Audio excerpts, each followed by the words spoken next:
Kaya daw nanghina kasi hindi makapagmura. At alam niyo, minsan ng Diyos gagawa ng paraan to all of us if you find a way to slow us down, to temper us. Kahit gusto niyo siguro magmura, tahimik na lang siya. Pero nandun pa rin talagang para sa amin, His love for the priest, His love for the mass. Alam niyo, yan ang gusto ko sa Trinidad. Sabihin niya sa akin, ganda ng sermon mo. Pero sinasabi rin niya sa akin, ang pangit ng sermon mo, kumain rin niya. You can be honest, too brutally honest. So, dalawa lang kwento na pwede natin maganda at palagay ko higit sa lahat. Magpapasalamat si Tita Teresita dahil tinulungan siya ng Diyos na makagawa ng magandang Diyos. Tandaan po natin, ang Diyos gusto na naman para sa ating magandang Diyos. Hindi yung gusto ng Diyos na makagawa tayo ang ating kwento. Ang gusto ng Diyos maganda ang ating kwento. Ngayon, paano yung paghihira? Paano yung karamdaman? Ano po yun sa first reading? Sa first reading natin, the souls of the just are in the hands of God. No torment whatsoever touch. Paano mo paniniwanan halimbawa yung paghihira, yung karamdaman, yung sakit? Isang paraan dyan, ay sinabi rin sa pagbasa, araw tayong ginto. Pero ang gusto ng Diyos, itong buntong ito ay maging purong ginto. Siguro masarap ito ng mga babae. God wants for Tita Teresita a pure gold. Kaya kailangan minsan sa langit pa, lilinisin pa, patatahimikin pa, sisipan ko na ng mga labi. At sa ngayon, in the end, she will be praising God.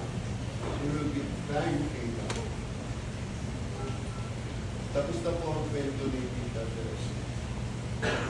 At salamat sa Diyos sa kanyang kwento. Ngayon, ang tanong sa atin, kumusta yung ating mga kwento? Alam niyo, minsan, pagkatapos ng misa, sa mortuary namin, may lumapit sa akin at sa akin, Father, bakit sabi niya, natatanda, tagal mamatay ang masamang gabi? Sabi ko, hindi ko alam ang sagot. Pag-isipan ko muna. Ngayon na pag-isipan ko na, wala na sila. Sa inyo ko na lang po sasabihin, bakit matagal mamatay ang masamang gabi? Una, kung totoo yan, nako, lahat tayo dito, masama ang damo.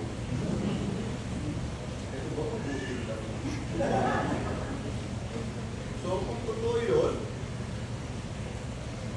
ano ibig sabihin yun? In a sense, bakit matagal ang mamatay ang masamang damo? At nauna yun, sa mabuting damo. Pag mabuting damo pa, sa anong bansa?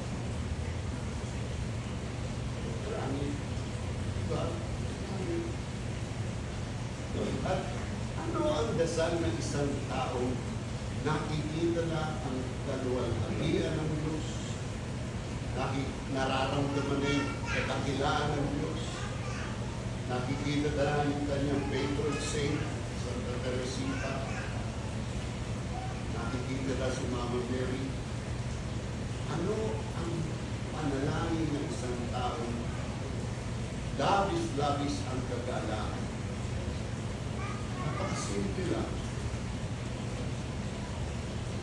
Sigurado tayo na yung kagalaan yun ay gusto niyang ipaabot sa kanyang mga pamilya.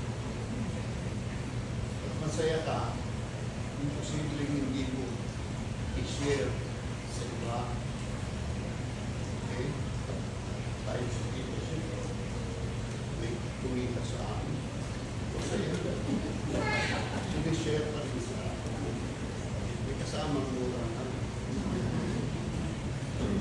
point is, kung siya'y masaya, anong panalangin? Lalo nga sa kanyang mga anak. Ang ganda. Parehong-pareho sa panalangin ni Jesus. Sabi ni Jesus, sa tahanan ng aking ama maraming silid. Ipaghahanda ko kayo ng aming lugar. Tandaan niyo, hindi tayo ang naghahanda ng ating lugar sa langit. Hindi tayo. Si Jesus ang naghahanda nun. At pag ang Diyos ang naghanda ng lugar natin sa langit, mabibigla tayo, masusurpresa tayo sa kagandahang inihanda sa ating Diyos. And then sasabihin ni Jesus, babalik ako, isasama ko kayo. Nang sa gayon, ito na, kung saan ako naroroon, kayo rin ay naroroon. Yun ang sinabi niya sa kanyang mga anak. Kung saan siya naroroon, ang gusto niya, ang kanyang mga alagad ay naroroon. So ngayon, anong panalangin yung kita? Pareho sa dasal ni Jesus.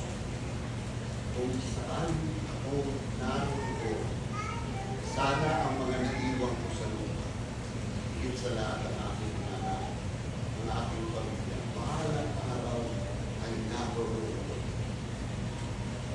Walang makakapigil kay Tita Teresita ng pagdasal. Alam ko magiging busy kayo. Kailangan niyo po yung iniwan niya ang responsibilidad. Luluto ng ulo ng babos. Kaya niyo bang gawin yung binubuan?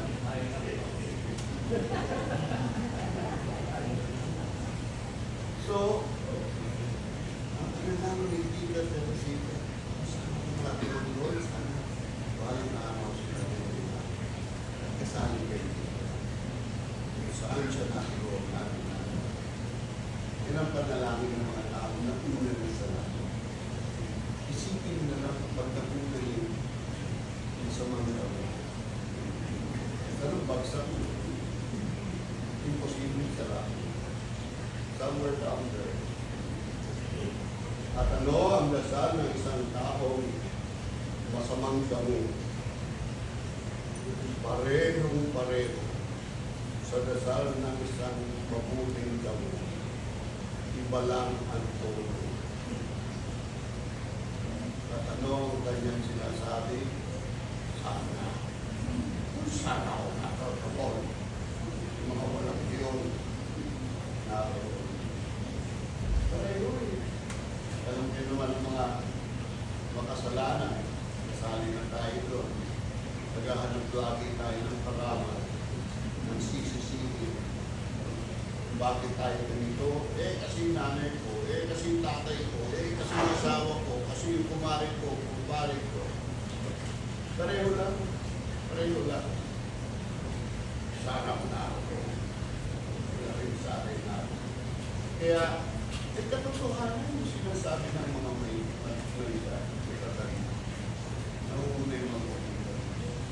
Ang sa ngayon, may mga tao mauna sa akin. Ano ang naipasa sa inyo po ni Tita Teresa? Hindi ko po alam. Hindi ko po alam. Sa akin, ang naipasa niya ay ang simpleng pagpapahalaga sa salita ng Diyos. Diba, pag makikita mo siya nagsisimba, alam mo meron nakikinig siya. Kahit pag sa tapos ng misa, isasabihin niya sa'yo, hindi ko maintindihan yung pinagsasabi.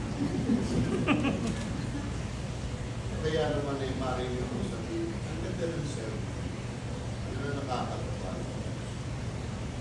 Hindi ko po alam kung ano ang pinasa sa iyo, hindi ka Teresa.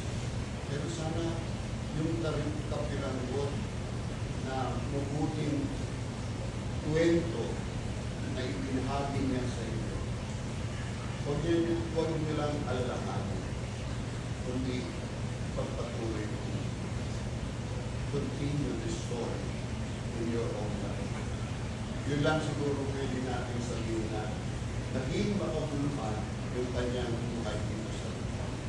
Kasi kahit pa paano, na ipagpatuloy natin ang isang tekling bahagi ng kanyang kwento at naibasa natin. Bilang pasasalamat o bilang